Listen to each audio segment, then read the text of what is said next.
What's going on, guys? Your boy Jay with the news back again with another video. All right, so this video was sent to me from one of my best friends, which is a police officer, and he went and watched this video. I haven't seen it yet, but he did mention that Brian Donalds was on the Breakfast Club, and it was talking about qualified immunity for police officers. And I know I hear this a lot, especially from black people, where they don't know what the hell qualified immunity mean, and it bothers me when I hear it. Right? They don't research nothing. They don't. Black folks really don't research nothing. They just go by what they tell them, especially when they Democrats or whatever. They just not bright in the head for some of them. Some are, they Democrats, some are, but there's a lot of them that's not. But anyway, let's get to the video. This was qualified immunity. The issue with qualified immunity is very simple. If you remove qualified immunity from policing, you're going to have less officers on the street. Police officers make what? $70, $80, $90,000 a year. That's crazy. Most law enforcement has about 40 million or more encounters every single year with citizens. If you remove qualified immunity, I'm telling you this right now because I've talked with law enforcement officers all across the country, not the chiefs, the officers. They will not be working these communities. I'm from Brooklyn, New York. I'm from Crown Heights, Brooklyn. I may not have always loved having the police in my neighborhood, and that's just a thing from a kid. I may not have always loved it, but when I needed them, they were there. And a lot of our officers today, they're black, they're Hispanic, they're white. So removing qualified immunity only lowers the number of officers in communities. What we're seeing right now is a movement of policing from states where they're not really respecting law enforcement to states where they do, or there's not that moral support for law enforcement. I was in my district yesterday. I was talking with an officer who's from Philadelphia. He was a Philadelphia officer. He now is a Fort Myers officer. I asked him, I said, well, why'd you make the move?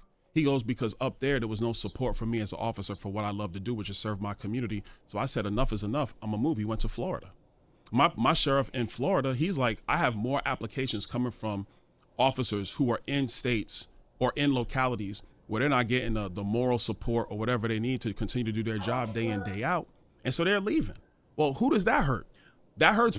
Who does that really hurt, though, Charlemagne? Yeah, because if you don't have officers in the streets or officers, in urban areas, who's really left in that lurch? Yeah, I'm just trying to figure out what does qualified immunity have to do with having less police officers? Because the economic incentive of qualified immunity means that your personal assets aren't gone after if something goes wrong. So, you're in business. Do you get involved in a project or a deal that leaves you massively exposed financially? You may, depending on your passion for that project, but then you also sit back and think, now, wait a minute, if something goes wrong, I'm going to be held massively liable. Maybe I need to do something else. When something goes wrong, we're talking about people getting violently hurt or killed. Yeah, clearly. When it's people that you brushed over. But it's when somebody clearly violates a constitutional right. And when you violate a constitutional right, qualified immunity doesn't apply to you. And that's what I'm talking about. It does not, Angela, don't do that. It does not. I thought that was the definition. I thought that was the definition. No, it does not. No, it does not. If you carry yourself outside of the confines of your training and the protocols of that department, qualified immunity doesn't apply. Facts. It does That's not true. That is very true. That is very true. That is patently false. Did she just tell him that that's not true? Nah, she didn't just say that. Let's rewind it just a little bit. The confines of your training and the protocols of that department, qualified immunity doesn't apply to you. That's not true. That is very true. That is very true. That is patently false. Does she know who he is? And we need to make sure we have that accurate. We cannot make that. How's she gonna tell him? Because you have a lot of officers out here who do their job with honor and dignity and respect for the people that they serve. Listen, qualified immunity is a legal doctrine that protects government officials from civil lawsuits when they perform their jobs unless they clearly violate a constitutional right. That's exactly what I'm saying. And what is a violation of that right is when they're outside the norms of their training and the protocols of that department or that agency. But here's the main thing, because we can actually go. She didn't acknowledge it. Immunity, because this is the place where you've refused to answer both on Donald Trump's accountability and on the law enforcement that you love so dearly. Right. What we know is that he's seeking full immunity, like the same immunity he now has because of the Supreme Court. Because of the corruption of the Supreme Court, we have now gone beyond civil presidential immunity to criminal presidential immunity. He would like to give that same immunity to law enforcement. True or false? Well, False. let's expand that a couple True things. or false? You can't ask a true or Because false, this Angela, is because a you gotta very explain the simple- details. No, see, this is the I don't problem. want you to explain the details because when you explain Why you the don't details, want people to you hear end up the down the road details, and not Angela? the The facts. details are what the things that matter. You What I- gotta. what I- Before we continue, y'all be careful with these light-skinned mixed chicks, man. They be swear they want to be black, but you mix. He explained, cause Charlamagne even just read it to her about what it means, like, you know, what happens with it. And she just denied it, went over it, and was like, nah, Trump want the same thing for the cops. What? Y'all need to find somebody else better than this, because I know they had one thing, her name was Angela Yee or something like that. She was trash. Now you got another one. Two of them, just straight trash, and all them light skinned, these wannabe black people right here. Horrible, man. Just continue. Explain the details, or then you just talk. You're just talking. And then Just talking. explain. If you Can do that? if you don't explain the details, then you're just talking. Yeah, you don't want to say that because you know that it's not true. So That is not true. You want a true or false statement. Congressman, Hold on. I want to know. I don't want to argue with No you. I want to accountability explain in the these facts. chicks, boy. country. Angela, I The don't want to worst. argue with you. I would like to explain know the if you've facts. ever experienced racism in this country. Oh my Yeah, actually, I God. have. Okay. Do you believe America is a racist country? No, I don't.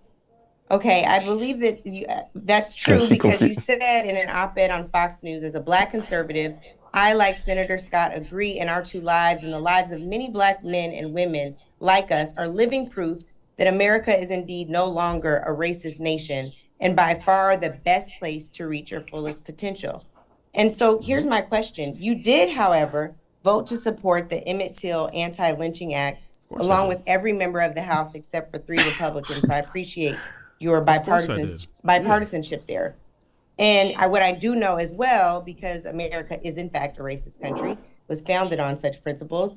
Black men were lynched by the carceral state last week. I'm sure you've heard of Marcellus Williams by now in Missouri, who was convicted by a nearly all-white jury, and Freddie Owens in South Carolina, who was executed despite his friend recanting testimony that Owens was not in fact there.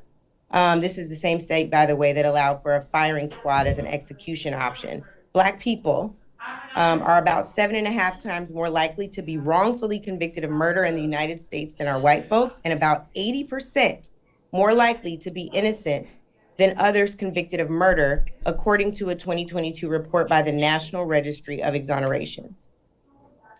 So please tell me how America is not a racist country. First thing I would Everything's say about is racism, our past is Jack. a dark one. Folk. It really is. We can't walk away from that.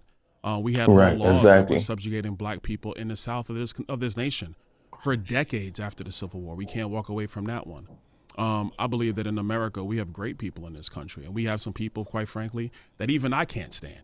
But they're the vast, vast, vast minority of people in our country. Most people just want to live in harmony and peace. That's what they really want. I think the important thing to acknowledge today is what's going to help black people going forward. And what's going to help black people moving forward is economic policy. It's actually wide open energy policy so we can be energy dominant. It's, yes, securing our southern border, because we have a situation right now where, yeah, there are more than 15 million illegal aliens in the country. Where do they reside? Mostly in sanctuary cities like New York. Where are they at? Sanctuary states like Illinois, like California. What's happening in those cities? Hospital systems are overrun. Why are they overrun? Because you have people in the country illegally who don't have resources, so they're going into the emergency room. What are they taking up? They're taking resources from poor people in our country, whether they're black, whether they're Hispanic, whether they're white. That's wrong. What about education? We have a situation where in too many inner cities, kids are not reading at grade level, or they don't have math skills at grade level. How does that help them excel and achieve? I don't want to discount what Angela is saying. I don't. I acknowledge the issue of our nation, but we always are trying to strive to be the more perfect union. So in 2024, what are the economic policies? What are the national security policies? What are the border security policies that are gonna make our country thrive? So whether you black, Hispanic, or white, you could thrive. And so I think it's So important. then would you have to say that if it wasn't a racist country, whether you're black, white, or Hispanic? Yeah, because everybody working together. Are we thriving? Are members in your state, black folks in your state, we're not really thriving right now. This inflation, which by the way was brought to us by Kamala Harris, has really slowed down people from being able to excel. By Kamala? Yes. Vice president. Oh, Charlemagne. It's still the president. Charlemagne, listen, man. When Joe Biden wanted to do his American Rescue Plan, Kamala Harris was the tie-breaking vote in the United States Senate. She broke the tie that started this inflation that has hurt so many people in our country. Everybody listening to your show, it's not true? First of all, it's you sure you want to go there? Tie-breaking vote. You sure you want to go there? Go outside, Congressman. When you go outside, you sure you want to go there? district, Okay, let's go there. you had it. You got notes. You got notes, Angela, right? That's fine. I have notes. I'm gonna give it to Charlemagne. I have today I'm gonna give it to Charlemagne. is that on I don't every even want to hold question it. I've asked, Because Angela, hold on now.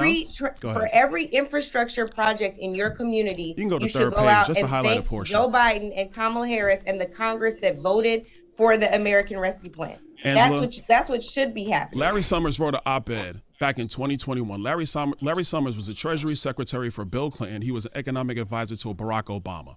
He said that the American Rescue Plan that Joe Biden wanted, that Kamala Harris was the tie-breaking vote in the United States Senate, would create a massive inflation that we have not seen in a generation. Well, guess what?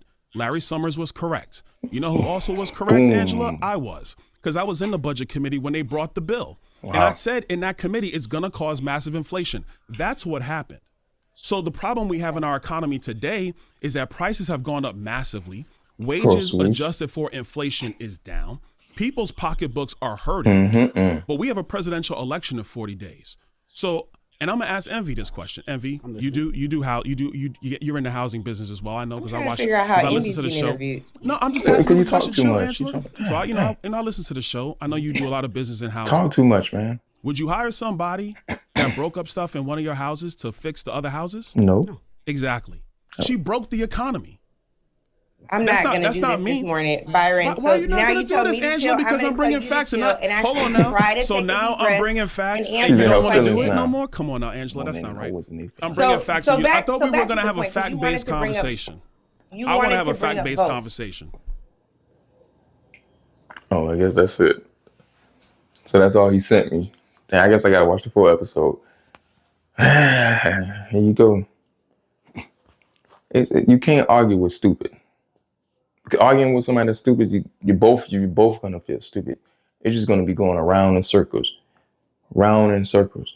And with her, you're not gonna get nowhere because first of all, she don't.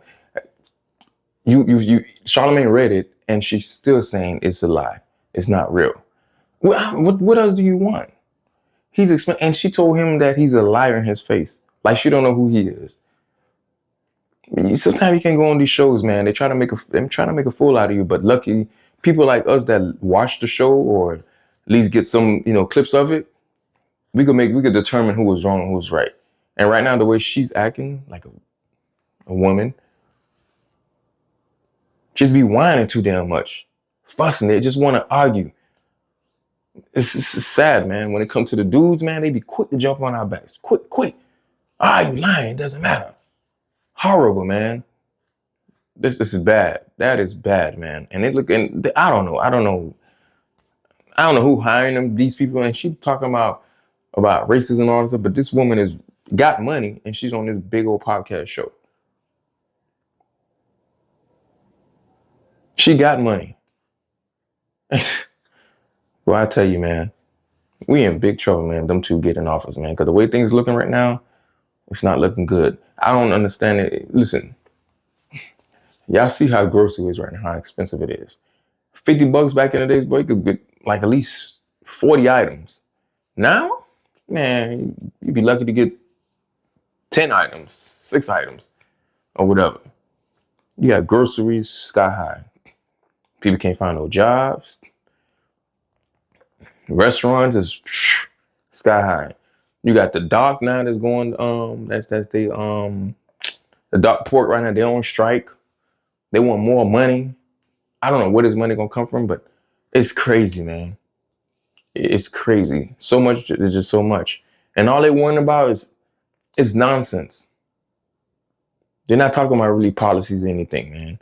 Anyway, man, thank you guys for watching, man. Trump 2024, man. That's it. That's all I got to say. You guys have a good one.